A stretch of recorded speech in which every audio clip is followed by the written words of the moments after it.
Hello student, नमस्कार सभी को। तो आपकी आरआरबी एनटीपीसी वाली जो सीरीज थी हिस्ट्री की, वो कंप्लीट स्टार्ट हो चुकी है। ठीक है, तो जल्दी से जो जाइए। और मैं ज़्यादा टाइम नहीं लूँगा क्योंकि आपके पास भी ज़्यादा समय नहीं है, इसलिए मैं टाइम नहीं लूँगा और मैं ज़्यादा बात नहीं करूँगा। Okay, only face to face हम बात करेंगे क्वेश्चन की। चलिए, तो पहला क्वेश्चन आपके सामने है, बताइए। जो बुद्ध का जन्म कहाँ पर हुआ था, बताइए। महात्मा गौतम बुद्ध का जन्म कहाँ पर हुआ था? तो इनका जो जन्म हुआ था गौतम बुद्ध का, वो कहाँ पर हुआ था आपको बताना, फिर मैं बताऊंगा इसका आंसर। जल्दी बताइए फटाफट कि जन्म हुआ कहाँ था।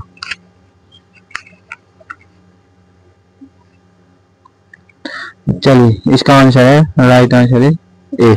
क्या है इसका आंसर? ए। ठीक है, लुम्बिनी कपिलवस्तु नेपाल। कहाँ पर? कपिलवस्तु नेपाल। ओके, कहाँ पर? कपिलवस्तु नेपाल। अगला क्वेश्चन आपके सामने है जिसका आप आंसर इजीली दे सकते हैं कि बुद्ध को ज्ञान की प्राप्ति कहाँ पर हुई थी, बताइए। तो जब इन्हें ज्ञान की प्राप्ति हो गई थी, इसके बाद में जो स्थान था उसका नाम रख दिया गया था बोध गया। क्या रख दिया गया था? बोध गया। स्थान तो था वो गया, पर जब इनको ज्ञान की प्राप्ति हुई तब उसको नाम दे दिया गया बोध गया। अगला क्वेश्चन, बुद्ध ने अपना पहला उपदेश कहाँ दिया था? तो बुद्ध ने अपना पहला उपदेश सारनाथ में दिया था। ठीक है, सारनाथ कहाँ पर था? तो काशी में। ठीक है, काशी वाराणसियों की काशी बनारस। ठीक है, काशी बनारस।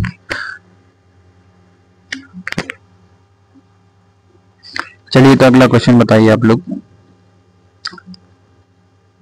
क्वेश्चन है हमारा, महात्मा बुद्ध का जो मृत्यु स्थल है वो कहाँ पर है, बताइए। महात्मा गौतम बुद्ध जो थे उनकी मृत्यु स्थल कहाँ पर हुई थी? मृत्यु कहाँ पर हुई थी? इनकी मृत्यु हुई थी कुशीनगर। ठीक है, कहाँ पर पड़ता है? देवरिया में। कहाँ पर पड़ता है? देवरिया। और देवरिया कहाँ पर पड़ता है? उत्तर प्रदेश। ओके, ठीक है। अगला क्वेश्चन है कि गौतम बुद्ध का बचपन का नाम बताइए आप। गौतम बुद्ध के बचपन का नाम क्या था? तो गौतम बुद्ध के जो बचपन का नाम था वो था सिद्धार्थ। ठीक है। अगला क्वेश्चन है कि बौद्ध धर्म में त्रिरत्न किसे कहा जाता है? बौद्ध धर्म में त्रिरत्न किसे कहा जाता है? बौद्ध धर्म में त्रिरत्न कहा जाता है बुद्ध धम्म संघ। ठीक है, बुद्ध धर्म संघ। ओके, चलिए थोड़ा अब स्पीड बढ़ाते हैं क्योंकि धीमी स्पीड में ना तो आपका मन लगेगा न मेरा। बौद्ध धर्म में दुख का कारण क्या बताएगा, बताइए। बौद्ध धर्म में दुख का कारण तृष्णा बताएगा। ओके, चलिए अगला क्वेश्चन, गौतम बुद्ध ने कौन सी भाषा में उपदेश दिए थे, बताइए। गौतम बुद्ध ने पाली भाषा में उपदेश दिए थे। ठीक है, गौतम बुद्ध के कितने आर्य सत्य थे? गौतम बुद्ध के 4 आर्य सत्य थे। ठीक है, और इसके 4 आर्यों के नाम भी बता देंगे, तो अभी टाइम लगेगा इसलिए नहीं मैं बता रहा हूँ। जब भी मैं डिटेल क्लास दूंगा सब कुछ बताऊंगा। बौद्ध धर्म के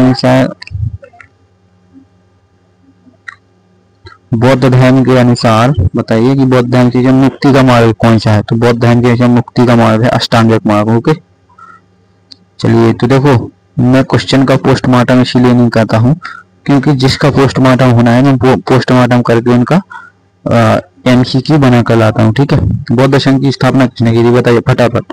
बौद्ध संघ की स्थापना किसने की थी? बौद्ध संघ की स्थापना किसने की थी? तो बुद्ध के द्वारा की गई थी। ठीक है, धम्मपद किस धर्म ग्रंथ का भाग है, बताइए। धम्मपद किस, देखो यहाँ पर ऑप्शन है, बताइए। धम्मपद त्रिपिटक का भाग है। ओके,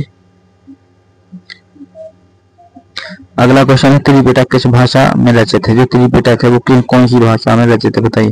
त्रिपिटक पाली भाषा में रचित है। ठीक है, सम्राट अशोक किस धर्म से प्रभावित थे? तो सम्राट अशोक बौद्ध धर्म से प्रभावित थे। ओके, बौद्ध धर्म का प्रचार भारत से बाहर सबसे पहले हुआ था, बताइए। बौद्ध धर्म का प्रचार भारत से बाहर सबसे पहले कहाँ हुआ था? तो श्रीलंका में। ओके, अगला क्वेश्चन, महायान और हीनयान किस धर्म के दो संप्रदाय हैं? तो देखो जो बौद्ध धर्म है ना, जो बौद्ध धर्म के दो संप्रदाय कौन कौन से हैं? महायान और हीनयान, ठीक है। इसके बाद में जो जैन धर्म है, जैन धर्म बेसिकली जैन धर्म की क्लास नहीं है, लेकिन फिर भी बता देता हूँ। इसके भी दो भाग थे, एक तो दिगंबर और एक दूसरा श्वेतांबर, ठीक है। दोनों ही तो एक नग्न अवस्था में रहते थे और एक कपड़े पहनते थे, श्वेत कपड़े, ठीक है। अगला क्वेश्चन आपके सामने है कि महायान संप्रदाय में किसकी पूजा की जाती थी? तो महायान संप्रदाय में बुद्ध की मूर्तियों की पूजा की जाती थी, ओके। अगला क्वेश्चन आपके सामने कि हीनयान संप्रदाय किस पर बल देता है? हीनयान संप्रदाय किस पर बल देता है, बताइए।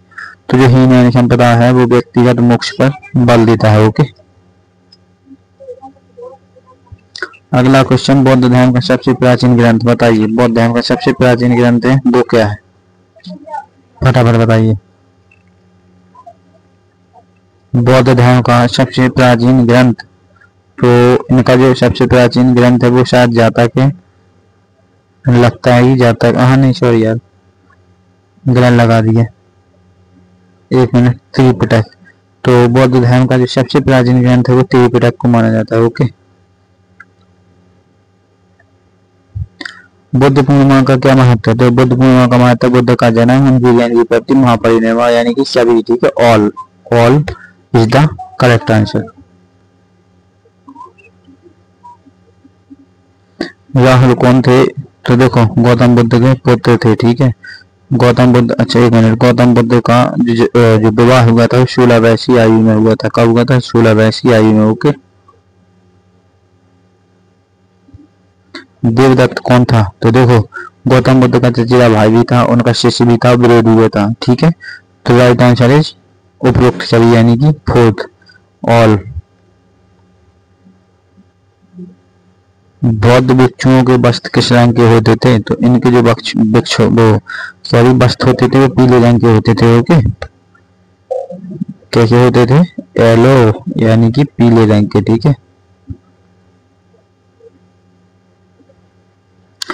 10 मिनट की सीरीज रहती है, तो एनटीपीसी के माध्यम से मैं पढ़ाता हूँ, ओके। अभी एनटीपीसी का एग्जाम नजदीक है, तो मैं किसी और के लिए नहीं पढ़ा रहा हूँ, केवल और केवल एनटीपीसी के लिए। बेसिकली जीएस सेम होता है, हर एक एग्जाम के लिए जीएस समान होता है, तो हिस्ट्री में तो कुछ बदलाव नहीं है, आप पढ़ सकते हैं कोई भी अदर एग्जाम के लिए, लेकिन मैं अभी एनटीपीसी के लिए पढ़ा रहा हूँ। कौन सा बौद्ध परिषद अशोक के शासनकाल में हुआ?